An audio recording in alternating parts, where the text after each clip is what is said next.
But you know, there's one more thing, one element, the last one, that if we don't have it, this all falls apart.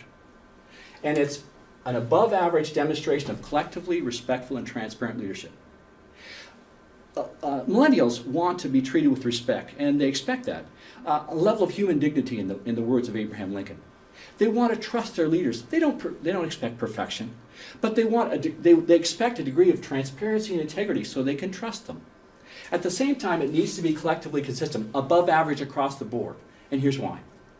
We used to think as leaders, have a few bad leaders, a few good ones, we're okay, we'll get where we need to go.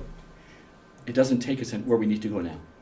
What happens is that if we leave a few bad leaders in place, what millennials and everyone else in the workforce does is they look at those few leaders and they're dictatorial, they're demeaning, they're disrespectful, but they're delivering results. And we leave them in place and they think to themselves, if senior management were serious about their purpose and values, those people would not be here. Or maybe they wouldn't be leading here at least. And because they are, it's results by any means is what's important. And all those nice words, the inspirational phrases and those purpose and values, that's just window dressing, it's not real. And once I realize it's not real, I stop believing.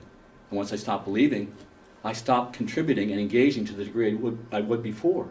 And maybe millennials start to look for an organization that is truly winning and fulfilling. And maybe that's a part of that loyalty issue that the studies found. But I think this is so important. And what we talk about a lot as leaders is personal influence, how you can influence people. This isn't about that. This is about the opposite. This is about how the group, the whole management team influences their team. And so I actually wrote a book about that. It's called The Lincoln Authority. And it's about the importance of collective leadership and how everyone needs to have a base level of respectful, effective leadership to keep engagement up. And I wrote it, it's on Amazon, it's a resource if you're learning, it's a guidebook to those behaviors.